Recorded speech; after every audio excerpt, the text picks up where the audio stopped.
Hermanos, hemos estado hablando estas últimas semanas acerca de un tema que aparentemente lo dominamos, lo conocemos, parece que ya no se puede decir nada nuevo, pero hay mucho que decir, mucho.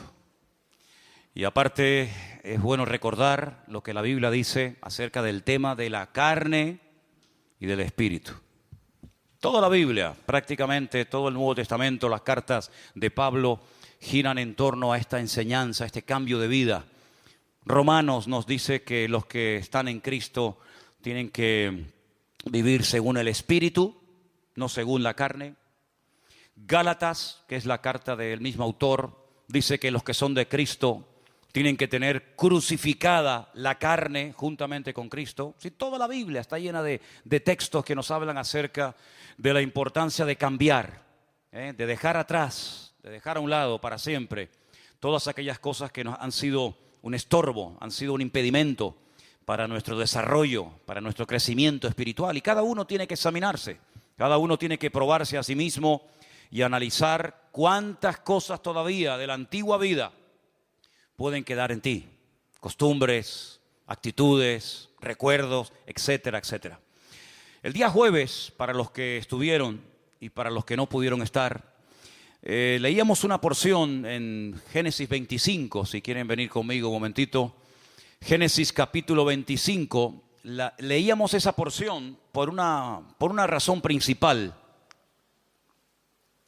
Y es porque allí encontramos a dos hermanos gemelos, Jacob y Esaú, hermanos lógicamente del mismo padre, de la misma madre, pero son tan diferentes el uno del otro, tan distintos, por fuera, por dentro.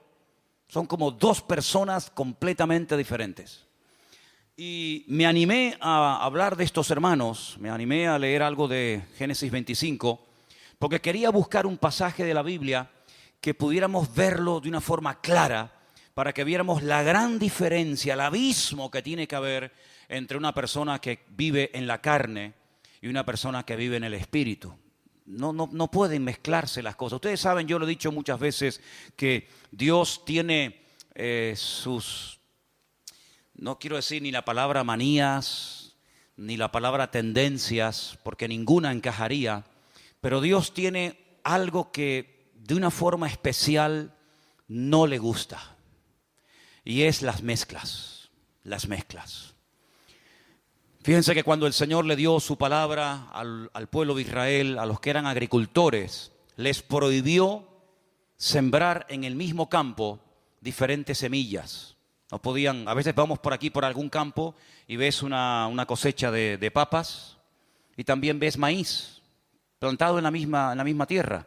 Eso en los tiempos bíblicos estaba totalmente prohibido. O sembrabas una cosa o sembrabas otra. No se podía sembrar diferentes géneros en la misma tierra, no se podía mezclar.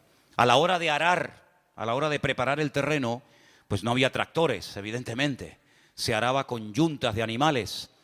Y puede ser que tuvieras un buey y tal vez tuvieras un asno, o tuvieras una mula, o tuvieras un camello. No podías juntarlos, no podías ponerle el yugo a dos animales de diferente raza para arar en el mismo campo. De ahí viene la palabra que Pablo le dice a los corintios: no os unáis en yugo desigual.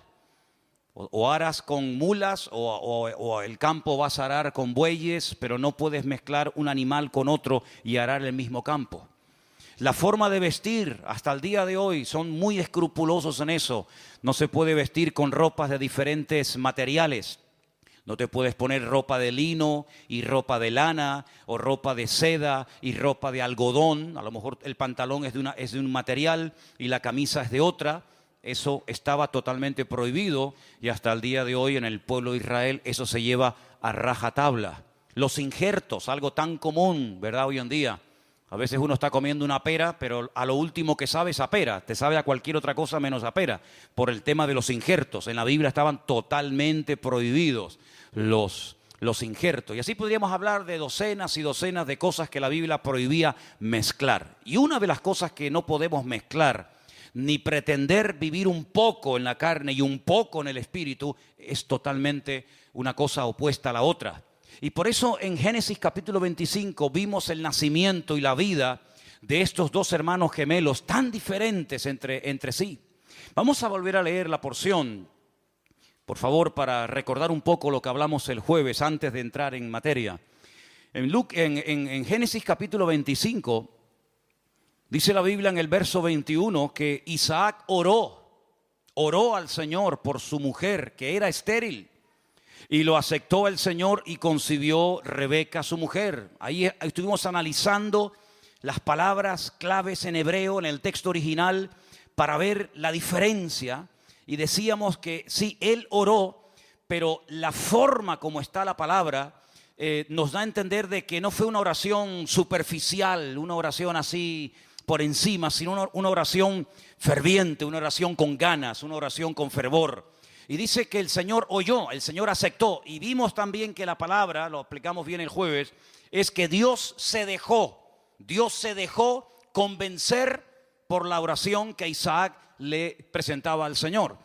Es decir, Isaac oraba, evidentemente tuvo que presentar algunos argumentos, como por ejemplo que era el hijo de la promesa, era el hijo de Abraham y cualquier otro argumento más.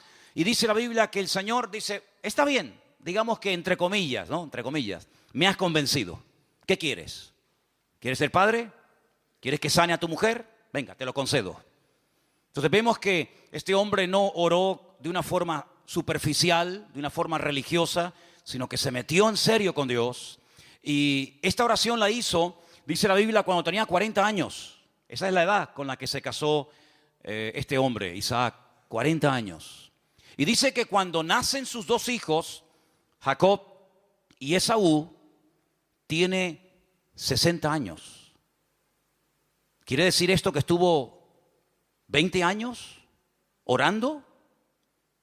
¿O quiere decir esto que durante muchos años no oró y no le dio importancia a esta situación, pero llegó un momento en el que él oró? Hermanos, sea como sea, la cuestión está en que él no se iba a resignar, no se iba, a autoconvencer de que esto es lo que le había tocado en la vida. Bueno, mi mujer es estéril, queremos ser padres, pero no se puede. No, sino que dice la Biblia que ellos oraron, él, no ella, él oró fervientemente, se paró frente a ella, dice la Escritura, y quedó embarazada, milagrosamente. Claro, él sabía perfectamente que él era un producto de una oración de fe hecha por su propio padre, el patriarca Abraham, porque la Biblia cuenta que su madre, Sara, también fue durante un tiempo estéril. Por lo tanto, él sabía perfectamente que ya Dios ya lo había hecho. Por lo tanto, si Dios lo ha hecho una vez, puede volver a hacerlo otra vez. Y dice la palabra de Dios que llegó el momento en el que ella se da cuenta de que está embarazada. No había ecografías en aquel tiempo, pero me imagino, perdónenme hermanas mi ignorancia, es que nunca estaba embarazado, entonces hablo desde la teoría, no puedo hablar desde la realidad. Me imagino que ustedes sabrán cuándo están y cuándo no están, ¿no? Hay síntomas, ¿no? Hay, ¿sí o no? Amén. Tres, las demás no se dieron cuenta hasta que parieron. Bueno, está bien, no hay problema. Lo curioso es que ella llevó muy mal. En vez de ser esto una bendición, mira hermano, los hijos tienen que ser siempre una bendición para la vida de los padres. ¿Cuántos dicen amén? Un hijo no te puede apartar de los caminos del Señor. Un hijo no te puede apartar de la lectura de la Biblia. No, es que no voy porque el niño, no es que no voy porque, es que no leo porque el niño. Pues entonces tu vida está girando en torno al niño, en vez del niño girar en torno a ti. Los hijos tienen que ser una bendición, nunca un impedimento. Claro, para algunos es la excusa perfecta. Es que el niño estaba malito, es que el niño no tenía ganas, es que la niña se me cayó, es que el niño se tropezó, es que el niño se quería peinar, es que Pero Isaac entendió y Rebeca entendieron que los hijos son una bendición, y cuando ustedes, parejas jóvenes, tengáis hijos, es cuando más tenéis que congregaros. Porque los hijos, dice la Biblia, que son la herencia, son la bendición de Dios para la vida de los padres. ¿Cuántos dicen amén? Pero sin embargo la realidad es que ella lo estaba pasando muy mal. Claro, esto es de mi cosecha, no lo dice la Biblia, pero quién sabe si Rebeca en algún momento llegó a pensar o a decir, pues yo estaba antes mejor.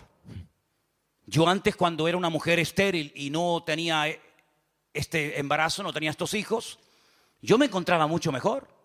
Y es que el enemigo a veces es tan astuto que te hace creer, te lanza la semilla, el dardo de fuego envenenado, de que no vale la pena que ores tanto, no merece la pena que leas tanto la Biblia ni te congregues, porque como que la bendición a veces trae más problemas que bendiciones. Y eso es mentira. Eso es mentira. Entonces, ¿qué es lo que esta mujer hace?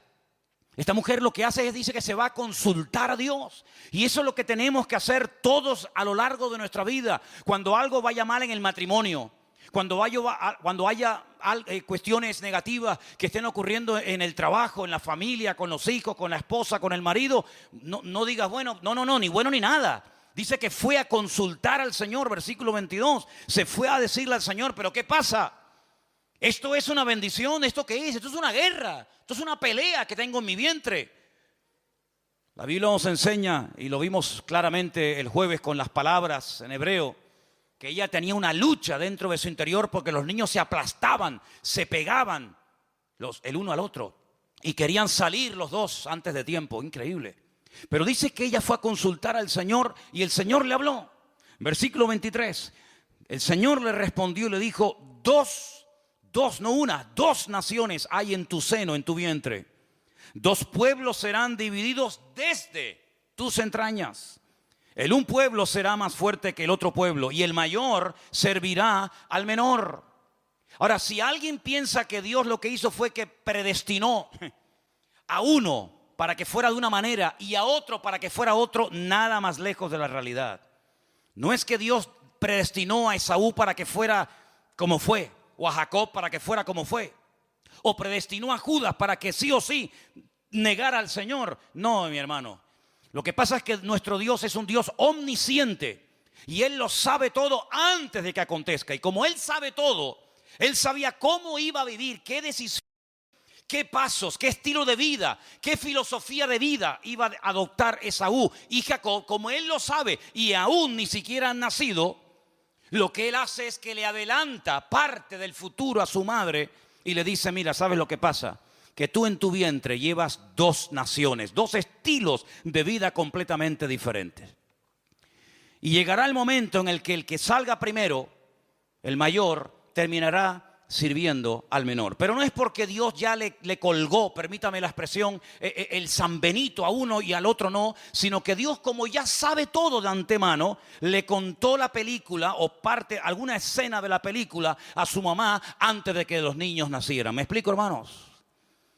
Entonces ella se queda tranquila porque ella sabe que esa guerra, ese embarazo que lo lleva tan mal y tan complicado, tiene una razón de ser. Hay una palabra profética, no hace falta una ecografía, no hace falta que un médico verifique la palabra de Dios, sino que Dios le ha dicho, tú llevas dos criaturas en tu vientre y uno será de una manera y otro será de otra. Y yo escogí esta porción el otro día y la vuelvo a escoger esta tarde. ¿Saben por qué?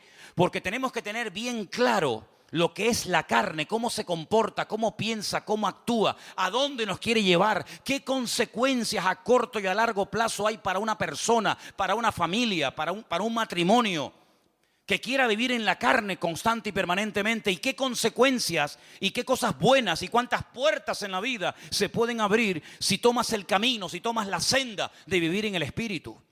En el Antiguo Testamento no se emplea la comparación, la comparación, el ejemplo entre la carne y el espíritu, sino que el Señor habla de la vida y de la muerte. Pero es exactamente lo mismo. Dice, si ustedes escogen este camino, el camino ancho del cual habla el Señor, camino, por cierto, por el que van la mayoría, porque la mayoría van por el camino ancho, pues es la vida cómoda, es la vida fácil, es la vida donde no hay principio, donde no hay moral, donde yo no me permito que nadie me diga lo que tengo que hacer, donde yo sé lo que tengo que hacer y no sé qué, yo no le rindo cuentas a nadie. Y dice que al final es un camino de muerte. Pero dice que luego hay otro camino más estrecho, camino lógicamente más complicado, más difícil, pero es un camino que se va ensanchando, el otro cada vez se va estrechando. Y este camino estrecho cada vez se va ensanchando y te va a llevar al final, la última estación, la última parada, a la misma presencia de nuestro Señor. ¿Cuántos dicen amén? Así que cuando nacen estas dos personas, estos dos jóvenes, pues dice la palabra de Dios que uno por dentro y por fuera era completamente diferente al otro. Por ejemplo, si leemos en el versículo 24, hay una palabra, dice, cuando se cumplieron sus días para dar a luz, he aquí había gemelos. Había gemelos en su vientre. Bueno, es que no nos tiene que sorprender de que hubiera gemelos, porque ya el Señor se lo había dicho. No dijo, hay uno y otro. No, es que ella ya sabía que había dos. ¿Y cómo lo sabía? Porque el Señor se lo había dicho. Y dice la Biblia que nuestra obligación, y más en estos tiempos, es escudriñar las Escrituras, es conocer el propósito de Dios, para que cuando ocurran ciertas y determinadas cosas no nos sorprendamos. Como dice el apóstol Pedro, no os sorprendáis, hermanos, como si alguna cosa extraña os estuviera aconteciendo, sino considerad y recordad lo que ya os he dicho, de que estas cosas que les están ocurriendo a ustedes también le están ocurriendo a nuestros hermanos en otras latitudes, en otras naciones y partes de la tierra. Por lo tanto, no se sorprenda, lo que tiene es que recordar la palabra que Dios nos da cada semana y tenerla en el corazón para que cuando llegue la oportunidad, cuando llegue la situación o la circunstancia, puedas recordar que eso ya se te dijo que iba a ocurrir. Y dice que tenemos que estar velando y orando para que aquel día esas cosas no nos sorprendan como ladrón en la noche. Por lo tanto, cuando ella tiene estos dos hijos gemelos, para ella no es ninguna sorpresa, no es ninguna novedad, porque ya lo sabía. El mundo se llevará las manos a la cabeza. El mundo, cuando vea en la televisión o cuando vea en las naciones de la tierra lo que está ocurriendo, se sorprenderán y dirán, ¿pero qué está pasando? El mundo se ha vuelto loco, ya no hay moral, no hay principio, no hay esto, no hay aquello. Pero nosotros no nos vamos a sorprender, porque ya el Señor dice, yo os lo he dicho antes, para que cuando estas cosas comiencen a suceder, erguíos y levantad vuestras cabezas y sabed que vuestra redención está cerca. ¿Cuántos dicen amén? Y fíjate que esta palabra gemelos aquí aparece en el texto original, los llama tomín.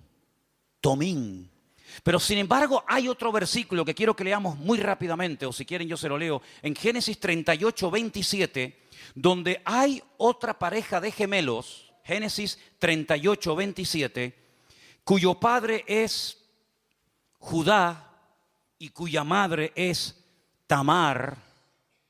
Y dice que tuvo gemelos, Génesis 38, verso 27, dice así la palabra del Señor, presta atención. Y aconteció que al tiempo de dar a luz, he aquí había gemelos en su seno. Y no aparece la palabra tomín, como es la que hemos leído en Génesis, gemelos, sino aparece la palabra teomim. Y dice, bueno, pero ¿cuántas formas hay de decir gemelo en hebreo? Bueno, la cuestión no está en cuántas formas hay de decirlo, sino que hay un matiz muy importante. Estos dos gemelos que acabamos de leer ahora, cuya madre era Tamar y cuyo padre era Judá, fueron los dos muy buenos. Se llamaron Pérez y Zera.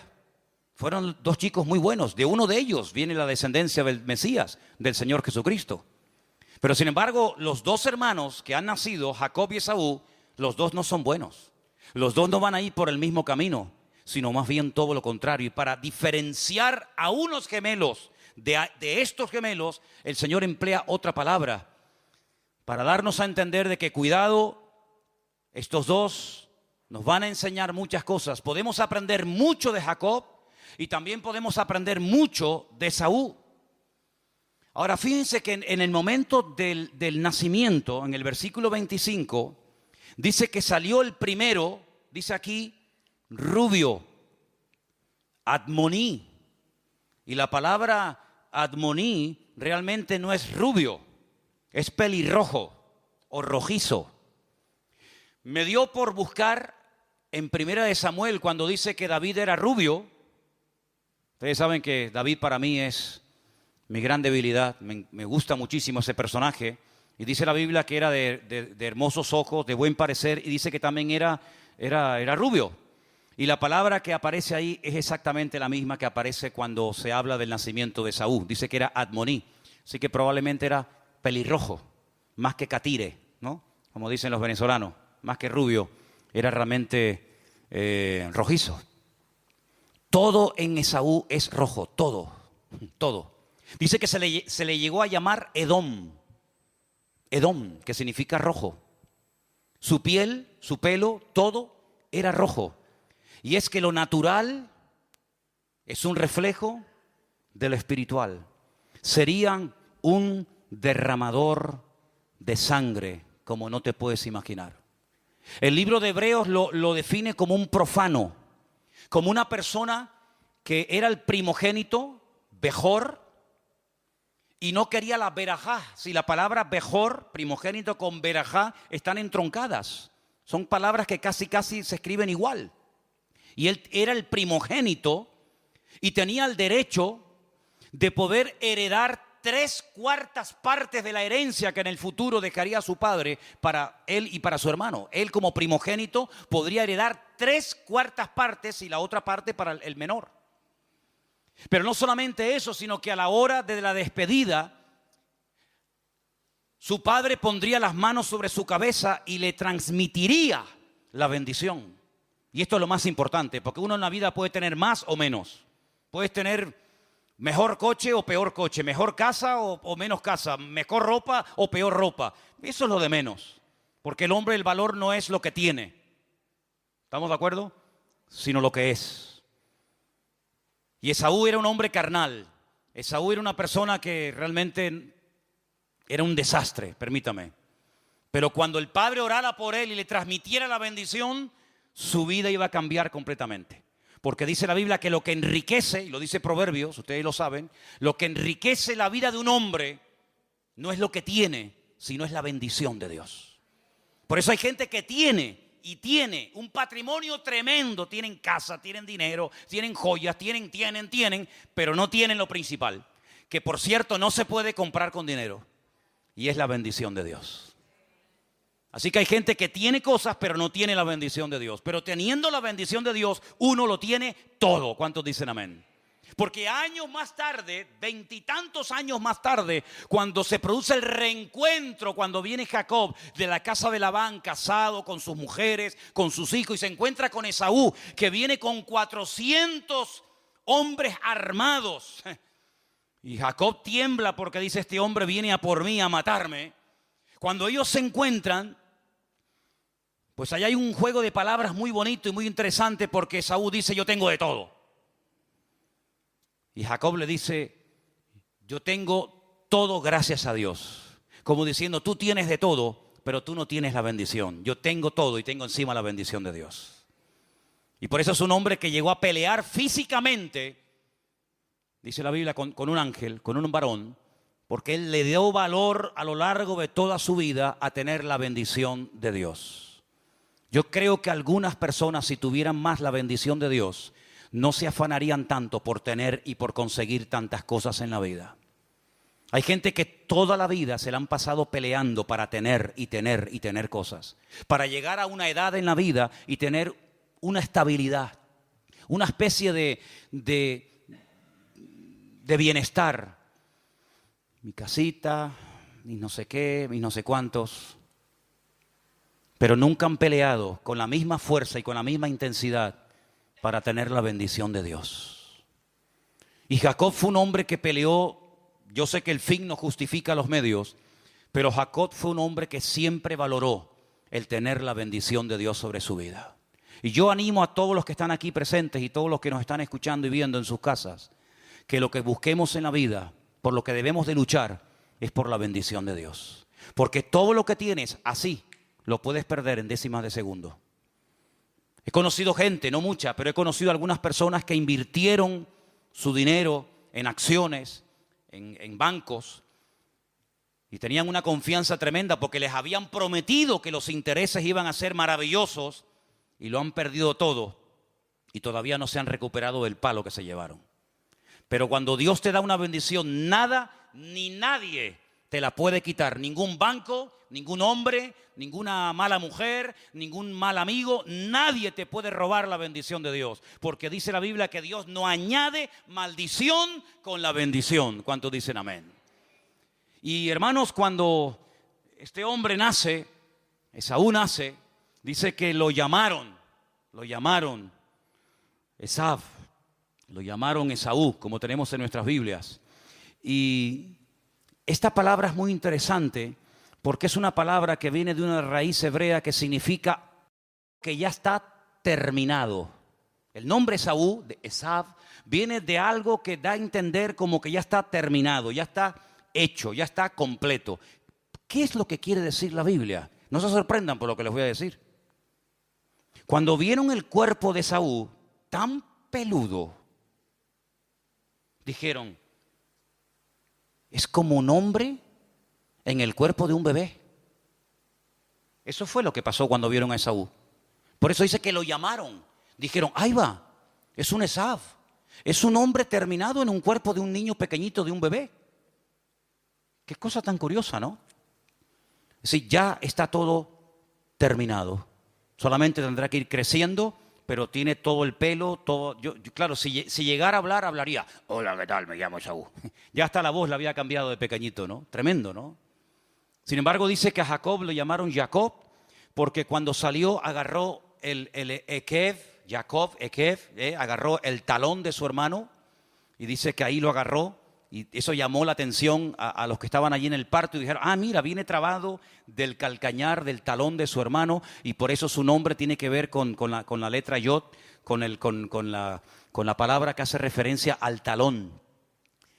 Y dice la Biblia que sería un suplantador, y nos da a entender por todo el contexto y por todo lo que podríamos leer y estudiar, que al final de los tiempos, cuando la gloria y la influencia de Esaú bajara y menguara, es cuando la gloria de Jacob, que después sería Israel, se levantaría sobre todas las naciones de la tierra. Yo creo que el pueblo más perseguido de toda la historia de la humanidad, sin lugar a dudas, ha sido el pueblo de Israel. Ha habido pueblos que los han perseguido mucho menos, muchísimo menos, y durante muchísimo menos tiempo que al pueblo de Israel, y han sido exterminados. No existen, no hay rastro de esas culturas, de esas civilizaciones, de esos imperios que cuando se llegó a verlos y a entrar en contacto con ellos se quedaron sorprendidos, pero que miras hoy en día donde vivían y cómo eran y cómo se comportaban, y no existe nada más que 4 piedras tiradas por el campo de lo que un día fue ese imperio o esa nación o esa gente. Sin embargo, el pueblo de Israel es un pueblo que lo han intentado exterminar por todas las partes, habidas y por haber, y es un pueblo indestructible.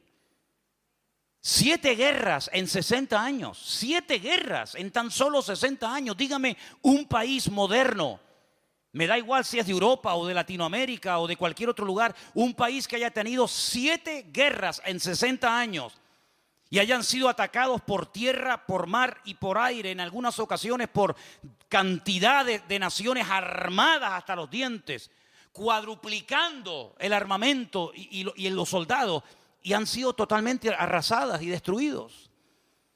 Y es que el pueblo de Israel es como el botón de muestra que Dios dejó en este mundo, para que la gente sepa que detrás de ese pueblo, que no son perfectos ni mucho menos, pero que detrás de ese pueblo hay un Dios que ha hecho un pacto y que ha prometido que primero desaparecen el cielo y la tierra antes de que desaparezca el pueblo de Israel en la tierra. Porque por eso el diablo y las naciones y los gobiernos se han empeñado en destruir Israel, porque como enseñé en una ocasión, el que se atreva o el que crea que puede destruir al pueblo de Israel, una de dos, o demuestra que Dios miente, que Dios no es capaz de proteger a ese pequeño pueblo, rodeado de más de 200 millones de personas, un pequeño país de menos de 7 millones de habitantes, o simplemente que Dios no existe, así de claro. Pero como Dios existe y tiene todo el poder arriba en el cielo y en la tierra y debajo de la tierra, el pueblo de Israel sigue ahí, le pese a quien le pese. Y es la pura realidad. Y es un botón de muestra de ver cómo el Señor, cuando nos agarramos a su palabra, Dios protege nuestras batallas y nos da victoria tras victoria y gloria tras gloria. ¿Cuántos dicen amén? Ahora, me llama mucho la atención que en la porción que se leyó esta tarde, que nuestro hermano Luis leía en 1 Corintios capítulo 3, Pablo utiliza una palabra para dirigirse a un grupo de creyentes, a una comunidad, a una iglesia, y los llama carnales. ¿Pueden abrir 1 Corintios 3, por favor? Pablo dice que son unos niños, pero ¿son cristianos o no? ¿Son creyentes o no? Sí, son creyentes. No se cuestiona la salvación de la iglesia de Corinto. Son creyentes, sí, claro. Capítulo 1 dice el apóstol Pablo, nada os falta en ningún don. Son creyentes, ya lo sé. La mayoría de ellos están bautizados. Son miembros, por decirlo en términos modernos, activos de la iglesia de Corinto. Pero dice en 1 Corintios capítulo 3, versículo 1, Ahí lo tenemos. De manera que yo, hermanos, no pude hablaros como a espirituales, sino como a carnales. Carnales. Como a niños en Cristo. ¿Y en qué se basaba Pablo para decir a la iglesia que sois unos carnales, que sois unos niños? Que no estoy tratándoles como si fuerais inconversos. Yo sé que no sois inconversos. El problema vuestro no es que sois inconversos. El problema vuestro es que no habéis crecido, no habéis madurado, os habéis quedado estancados y sois carnales y sois niños en Cristo. El siguiente versículo, el versículo 2, nos da algunos argumentos en los que se basa el apóstol Pablo para llamar a estos hermanos niños y carnales. Dice: os di a beber leche y no vianda, porque aún no erais capaces ni sois capaces todavía. No es un problema del pasado, es un problema del presente actual. Porque aún sois carnales. Y ahora escucha: pues habiendo entre vosotros celos, contiendas, otra versión dice cismas, divisiones, disensiones, ¿no sois carnales y andáis como niños? Es decir, que cuando una persona tiene problemas con los celos, aunque se llame cristiano, es una persona que le está dando lugar a la carne. Porque la semana pasada, desde este mismo púlpito, se leyeron algunas de las manifestaciones o de las obras de la carne. ¿Se acuerdan? Gálatas capítulo 5. Y una de las manifestaciones de una persona carnal es que tiene problemas con los celos. Ay, amigo. Y no solamente tiene problemas con los celos, sino tiene problemas con todo el mundo y sobre todo consigo mismo. Porque las personas con celos son personas con problemas de complejos. Tienen una falta de seguridad, una estima por los suelos, y entonces piensan que alguien les va a robar lo que tienen, les va a quitar lo que tienen, porque en el fondo tienen inseguridad. ¿Y qué es la inseguridad? Es la hija, es el hijo del miedo. El Señor miedo parió a la inseguridad. Y dice la Biblia que el perfecto amor echa fuera al temor. Es el antídoto para quitarte el miedo, los celos, la envidia, todas esas cosas que son manifestaciones de la carne. ¿Cuál es? El perfecto amor. ¿Y cuál es el perfecto amor? Es una relación, es una experiencia, es un encuentro con el Señor Jesucristo. Cuando tú lo conoces a Él y Él te conoce a ti y tú eres su hijo y Él es tu padre, ¿de quién vas a temer? Se teme en la vida de lo que Dios no nos ha dado, de lo que yo he conseguido. Hombre, claro, si tú has conseguido algo en la vida, tienes miedo a que te lo quiten. Pero si lo que tú tienes, Dios te lo ha dado, ¿quién te lo puede quitar? Solamente uno te lo puede quitar y se llama Dios. Pero Dios lo que da, no lo quita nunca. ¿Cuántos dicen amén? Cuando uno entiende esto y uno interioriza estas verdades, tú dices: miedo a que venga uno más guapo que yo y se lleve a mi mujer. Pero si no hay nadie más guapo que yo. Miedo a que venga alguien y me robe la congregación. Pero si Dios me ha puesto aquí, ¿quién me va a quitar a mí la iglesia? ¿Quién?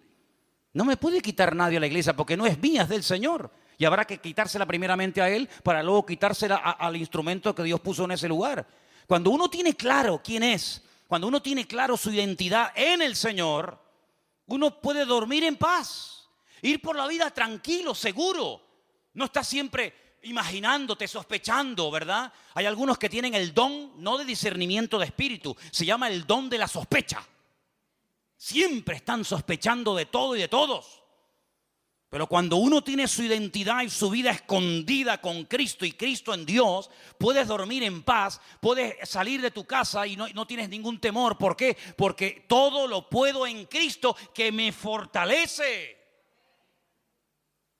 Y por eso, amados hermanos, tenemos que trazar una línea entre lo que es la vida en la carne y la vida en el espíritu, porque uno de los problemas que tenían nuestros hermanos de Corinto es que Pablo quería profundizar, Pablo quería llevarlo a aguas más profundas, los quería llevar a una relación más profunda con el Señor. Dice, y no puedo no porque no quiera, sino porque si yo les doy ahora a ustedes vianda, si les doy alimento sólido, ustedes no van a ser capaces de comerla, porque los niños solamente comen leche. Llegará el momento cuando crezcan y maduren que puedan con los dientes masticar comida y no hay ningún problema. Pero si a un niño le damos alimento sólido, le hacemos daño y lo matamos. Y por eso el apóstol Pablo habla continuamente en sus epístolas y otros también de crecer, de avanzar, de madurar, de ir adelante, de dejar atrás los rudimentos, de no quedarnos estancados, de no acomodarnos, de no apoltronarnos, de no decir, bueno, yo ya más o menos controlo, además yo ya con la edad que tengo tampoco me voy a complicar mucho la vida. Querido, no vivas una vida raquítica, una vida pobre, una vida sin propósito, sin sentido, sino que la vida de un hijo de Dios tiene una meta, tiene objetivos que cumplir, pero no lo vas a poder cumplir en la carne. En la carne, ¿sabe lo que se puede hacer? Muchas cosas, y los resultados que tendrás serán resultados basados en la carne. Mira, por ejemplo, el padre de este muchacho, el padre de Isaac, el padre de Jacob y Esaú, dice la Biblia que cuando él quería ser padre y el hijo no venía y la promesa de ser padre no se cumplía, no se le ocurre otra cosa a su esposa de decirle, oye, tenemos una criada, al fin y al cabo es como una propiedad, en aquellos tiempos, perdonen, pero era así, es una propiedad nuestra. Si el Señor no me ha permitido darte hijos, pues acuéstate con ella, mantén relaciones con nuestra criada, con Agar, y a ver qué pasa. Oye, quedó embarazada enseguida. Y es que en la carne, tú y yo somos capaces de conseguir cosas en la vida. De hecho, hay gente que cuando vienen a la iglesia, cuando vienen a los pies del Señor, todo lo que tienen en la vida no los han conseguido por el Señor, lo han conseguido en la carne. Y es que en la carne uno puede decir, tengo esto y tengo y he hecho y construido y edificado y he ido para acá y he ido para allá y tienes todo tu currículum encima de la mesa. Pero dice la Biblia que delante del Señor, si crees que eso te va a abrir puertas y te va a favorecer el camino para Dios, el concepto que tiene de todo lo que para nosotros es lo máximo y lo sublime, es trapos de inmundicia. Dios dice, a mí esto no me sirve de nada. Yo sinceramente esto no me sirve de nada. Contigo hay que empezar de cero. Y claro, ¿quién quiere empezar de cero, amigo? Poca gente quiere empezar de cero. Y es interesante notar porque cuando vamos a la palabra de Dios nos encontramos, enseguida Agar le comunica a su amo Abraham, estoy embarazada, nace el hijo y al final fue un desastre y todos conocemos la historia. El Señor tuvo que decirle, echa a su madre, echa al hijo. Y de ahí vienen una serie de naciones que iban a recibir la bendición de Dios, que aún tienen la bendición de Dios, pero este no es el hijo de la promesa. Esto es lo que tú has hecho en la carne, en el yo. Pero esto no es lo que yo he hecho a través de tu vida, ¿te das cuenta? Entonces dice la Biblia que nosotros hemos sido creados, ¿para qué? ¿Para qué nos creó el Señor? Dice, para buenas obras. Para buenas obras. Sí, pero las buenas obras no te las inventes. Las buenas obras no digas, será esto, será... No. Todo está preparado, todo está diseñado. Yo te he creado para buenas obras, pero las obras que yo he creado de antemano, que te iré mostrando en el camino para que hagas lo que yo quiero que hagas, para que no te lleve otra vez la gloria tú. Y entonces dice la Biblia que cuando ya no había ninguna posibilidad de que hubiera un nacimiento milagroso, es cuando Dios actúa. Un hombre con 100 años, dice la Biblia que llegó a ser padre de multitudes. Y eso es lo que Dios hace cuando nosotros nos arropamos y nos ponemos en las manos del Señor. ¿Cuántos dicen amén? Así que los corintios no podían crecer, no podían madurar, porque eran niños en Cristo. Ahora, volviendo un poco atrás, yo les dije al principio que cuando tenía problemas con ella misma, esta mujer, Rebeca, se fue a consultar ¿a quién? Al Señor. ¿Saben? Hoy leía en la Biblia, porque me vino a la cabeza, digo, se fue a consultar al Señor. Hay otra persona que dice que también se fue a consultar. Vamos a leerlo. Estamos en 1 Samuel capítulo 28. Ya seguramente algunos dirán, sí, ya sé de qué se trata. 1 Samuel capítulo 28. Yo sé que ustedes saben mucho. Ustedes yo sé que saben una barbaridad. Algunos cuando yo predico dicen, no, eso ya lo sé. Ya. Bueno, entonces esto es para los que no lo saben. 1 Samuel 28, verso 4. Otro carnal, pero peor que el anterior, porque no hay nada peor que un carnal con autoridad. No hay nada peor que un carnal con dinero. ¿Quieres conocer a una persona de verdad? Dale poder y dale dinero. Y ahí se va a manifestar cómo es realmente. Hay algunos que dicen, no, su currículum está limpio. No hay casos de corrupción. No han hecho nada malo. Claro, porque han sido unos desgraciados hasta hace media hora. Pero espérate que tengan poder y autoridad y van a robar más que estos. Y si no, al tiempo. Primera de Samuel 28:4. Se juntaron los filisteos, vinieron y acamparon en Sunem, y Saúl juntó a todo Israel y acampó en Gilboa. Verso 5. Cuando vio Saúl el campamento de los filisteos, ¿cuando vio qué? Cuando vio, dígalo fuerte, el campamento de los filisteos, ¿qué tuvo? Miedo. Si habéis resucitado, poner la mira en las cosas de arriba, no en las de la tierra. David llegó al campamento y no miró el campamento solamente de los filisteos, sino que miró a Dios y dijo: estos no son nada comparado contigo, ¿qué son estos 4 desgraciados? Pero Saúl solamente miraba lo que tenía delante de sus ojos, y al no mirar a Dios, tuvo miedo. Y el miedo es uno de los peores consejeros de la vida, porque además el miedo tiene una cosa muy tremenda, y es que es contagioso. Tú ponte al lado de uno que tenga miedo y tú tendrás miedo como él. Ponte a vivir al lado de un valiente y serás otro valiente como él. Dice la Biblia que cuando iban a pelear con David iban como leones. Los mirabas a la cara y se que tenían la cara como leones. Cuando iban los soldados detrás de Saúl, dice que iban detrás de él en obediencia, pero temblando, muertos de miedo. Tremendo, ¿no? Cuando vio Saúl el campamento de los filisteos, tuvo miedo, se turbó su corazón. Consultó Saúl al Señor, pero el Señor no le respondió, ni por sueños, ni por Urim, ni por profetas. Bueno, todos sabemos por qué no le respondía al Señor, porque hay gente que solamente se acuerdan de Dios cuando están mal. La mayoría de la gente son así, cuando están mal. Cuando el negocio va fatal, cuando la mujer está enferma, cuando el niño no sé qué, cuando el padre no sé cuánto, cuando me duele por aquí, ¡ay, Dios mío! Cuando él clama al Señor, el Señor dice que no le responde. No le responde. Entonces, ¿qué es lo que hace? En vez de humillarse y pedir perdón, decir: Señor, tú no me respondes por esto, por esto, por esto y por esto. Si no es que tú seas un niño caprichoso que has dicho: a este lo bendigo y a este lo maldigo, a este lo levanto y a este lo hundo. No es por eso. Si él se hubiera humillado y hubiera pedido perdón al Señor, todo hubiera cambiado. Pero ¿qué es lo que hace? Dice que dijo: buscadme a una mujer que tenga espíritu de adivinación. Oye, ¿te has dado cuenta que en la Biblia ningún hombre tiene espíritu de adivinación? ¿Qué es espíritu de adivinación? Una mujer que sepa manipular el mundo espiritual. Espíritu de adivinación no es esa. Perdonen, hermanas, no se ofendan conmigo. Si se ofenden me da igual, pero se lo voy a decir. El instrumento más poderoso en esta vida para ser usado por Dios es la mujer. Una mujer en las manos de Dios se come a 20 hombres. Créame, es lo más poderoso que hay. Por eso en la Biblia Dios le tuvo que poner ciertas limitaciones a las mujeres, porque si no ustedes nos comen con papas a todos nosotros. Y encima nosotros nos creemos que somos el rey del mambo. Pero no hay instrumento más poderoso en las manos del diablo que una mujer. Porque cuando el hombre va, la mujer vino, se sentó y ya está tomándose el postre. Y este bobo aún no ha ido.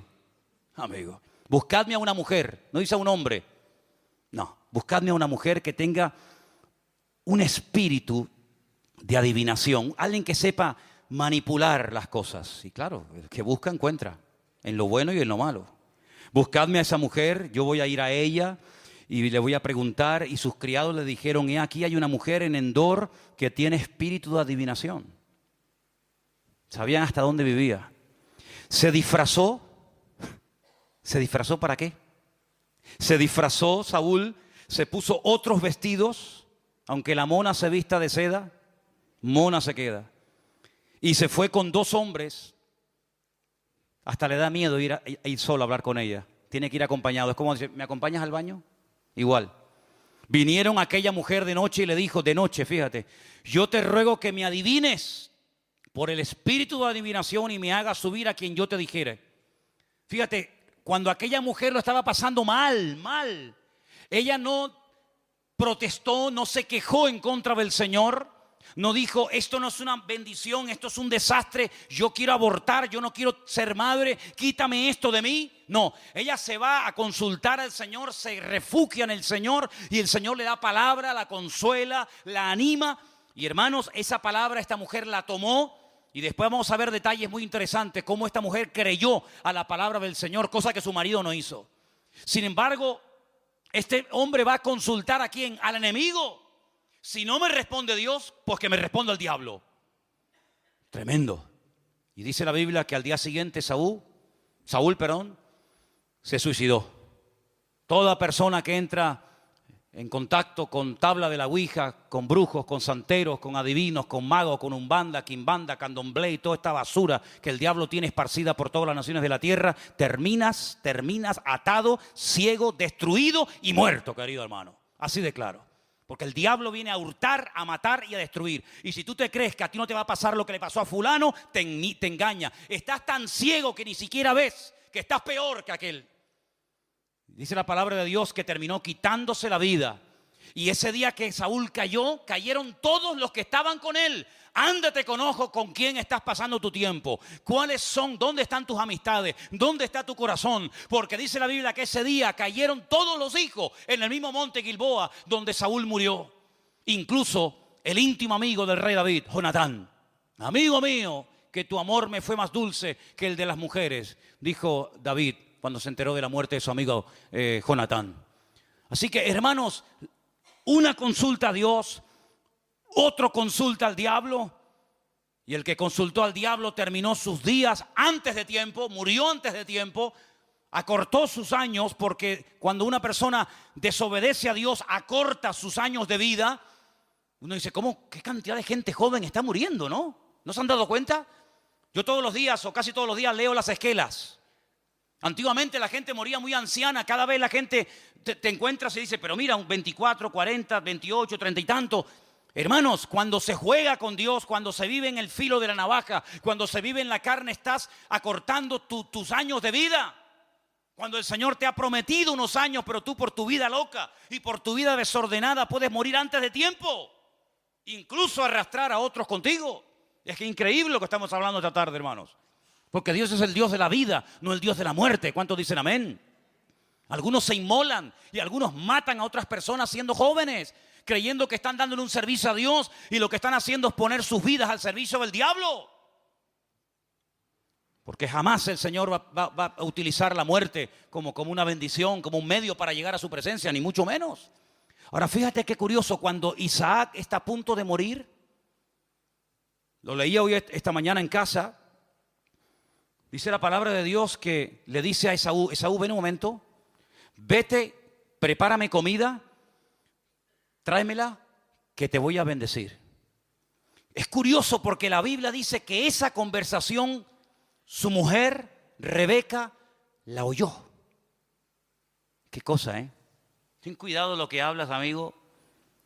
Ten cuidado lo que hablas. Vete rápido a coger algo en el campo para que me des de comer para bendecirte. Pero ¿cómo vas a bendecir a Esaú, Isaac? ¿Cómo lo vas a bendecir? Si tú sabes que hace años atrás tu mujer fue a consultar la presencia de tu Dios y le dijo el Señor a tu esposa, por lo tanto a ti también, que el mayor serviría al menor. ¿Pero qué estás haciendo? ¿Vas a bendecir al carnal en vez de al espiritual? ¿Qué estás haciendo? Estás tirando las perlas a los cerdos. Eso es lo que dice la Biblia. Y entonces Rebeca le dice a Jacob, ven y hazme caso. Vete y prepara comida para tu padre para que te bendiga antes de morir. Y cuando te llame tú entras y te haces pasar por tu hermano y le dices, pero madre, si mi hermano es un oso, es todo peludo, yo soy lampiño, yo no tengo pelo, tú hazme caso, tú ponte en mis manos que yo te voy a decir, vamos a arreglar todo para que te lleves la bendición. Porque hermanos, yo sé que el fin no justifica los medios, lo quiero dejar bien claro, pero ¿saben qué? Estas personas pelearon toda su vida, su madre y el mismo Jacob, para tener la bendición de Dios. Porque hoy en día usted puede con dinero comprar muchas cosas. Hoy en día con dinero te puedes pegar el lujo, el capricho de irte de vacaciones, de viajar, de comprar, etcétera, etcétera. Pero hay algo que no se puede obtener con todo el oro y el dinero del mundo, y es la bendición de Dios. Y el único que te puede bendecir es tu Padre. Y quiero que entres a su presencia y Él te imponga las manos y te transmita bendición. Y además de todo eso, aparte de la palabra que Dios ya había hablado, no se olviden ustedes que hay un detalle muy interesante. Y es que cuando viene Esaú del campo y le dice a su hermano, tengo hambre, dame de comer. ¿Saben lo que dice el texto original? Échame la comida en la boca. ¿Ustedes no han visto esas imágenes de esos chicos que le ponen una manguera con en las palmas llaman fonil, un embudo? ¿Cómo lo llaman en Colombia? Embudo. Entonces, ¿por qué se ríen? El embudo, ¿no? Y entonces empieza uno con una botella de coñac, otro de ginebra, uno de ron y otro de vodka, así clac, clac, clac, clac, clac, clac, clac, clac, clac, clac, clac, clac, clac, clac. Dice, ay del que es valiente para beber. Ay de los valientes para emborracharse. Ay de ellos. Valientes para eso y cobardes para servir a Dios. Tremendo, ¿no? Y caen, ¡pum!, en coma etílico. El gran valiente. Tremendo, ¿verdad?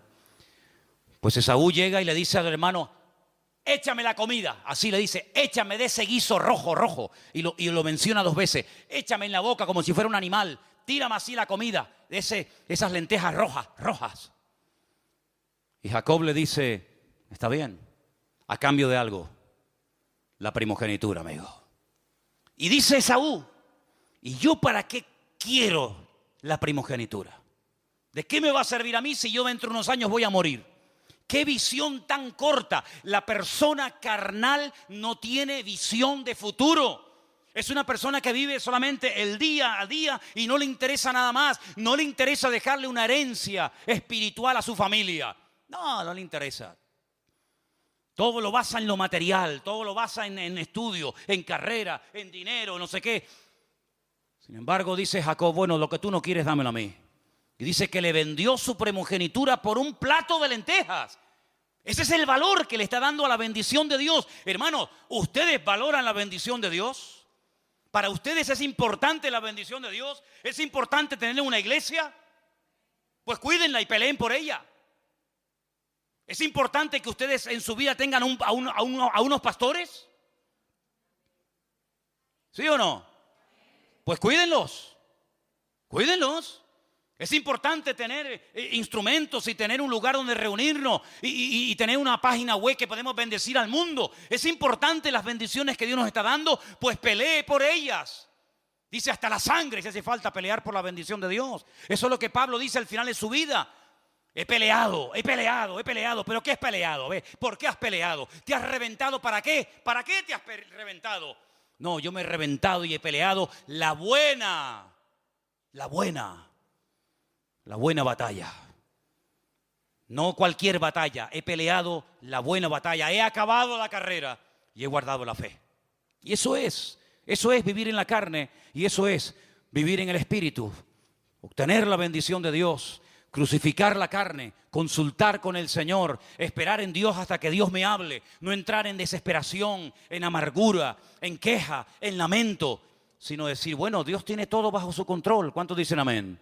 La persona que vive en el Espíritu o que quiere vivir en el Espíritu agradando a Dios es una persona que no está siempre insatisfecha, incómoda en todas partes. Cuando hace calor, qué asco de calor. Cuando hace frío, qué asco de frío. Cuando tiene trabajo, no me gusta el trabajo. Cuando no tiene, se queja porque no tiene. Entonces, ¿qué quedamos? ¿Quieres trabajar o no quieres trabajar?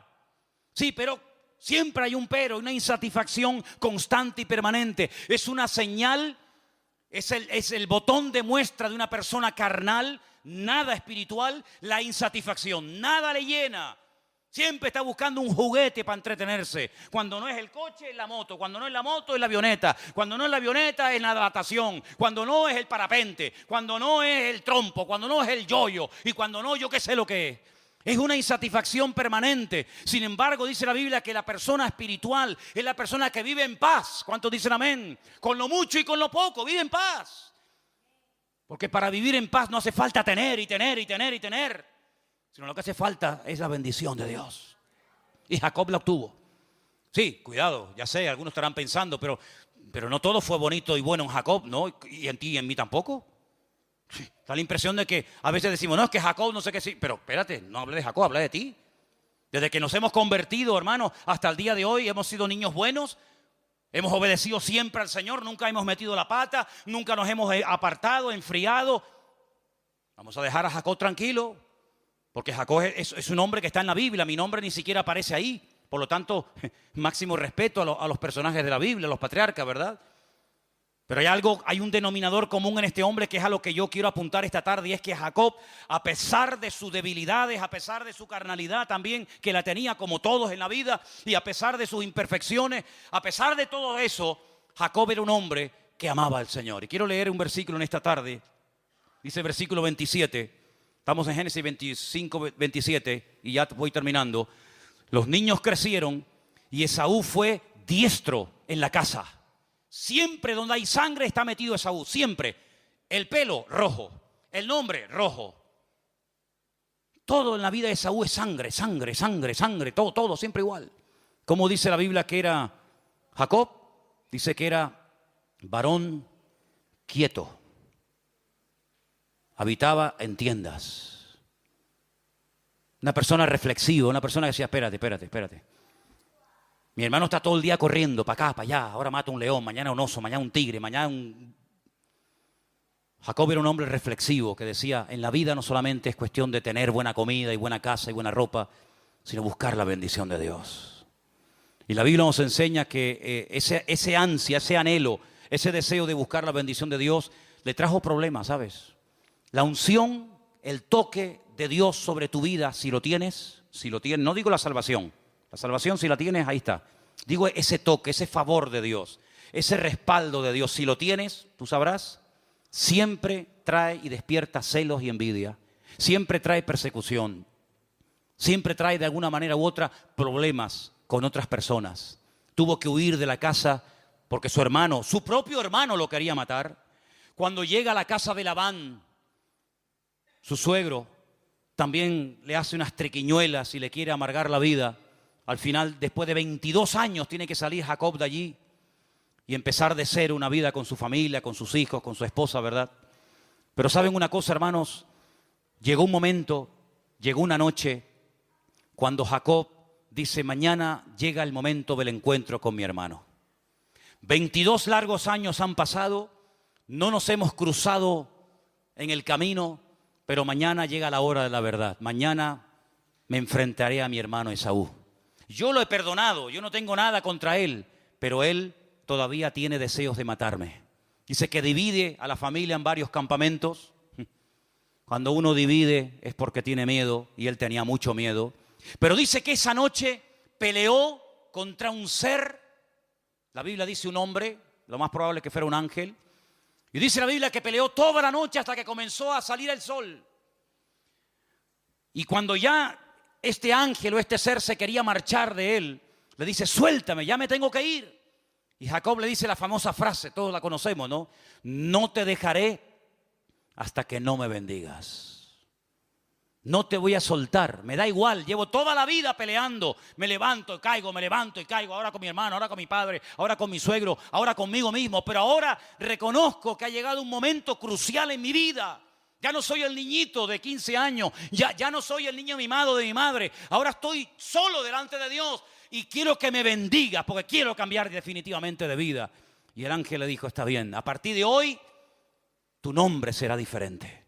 Y ahí le cambió de Jacob a Israel. Israel es un nombre inventado por Dios, ¿sabías? Hay solamente una persona en la Biblia, uno solo, que se llama Israel. Es un nombre irrepetible, nadie más se llamó así. Con cada una de las letras podemos encontrar todo el árbol genealógico de Israel. La I o la Yod, ahí encontramos a Jacob y a Isaac y a Jacob.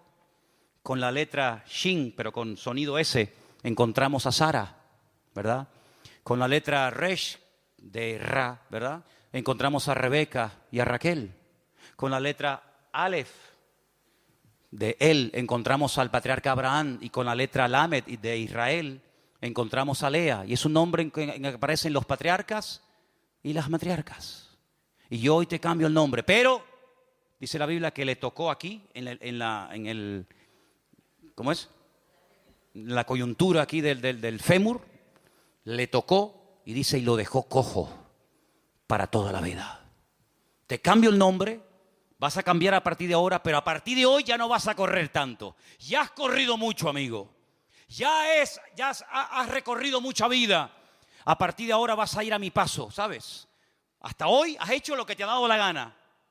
Has comprado, has vendido, has engañado, has mentido, has manipulado, esto y aquello. A partir de hoy vas a ir más despacio. Y a partir de ese momento se le conoce en la historia como el gusano de Jacob.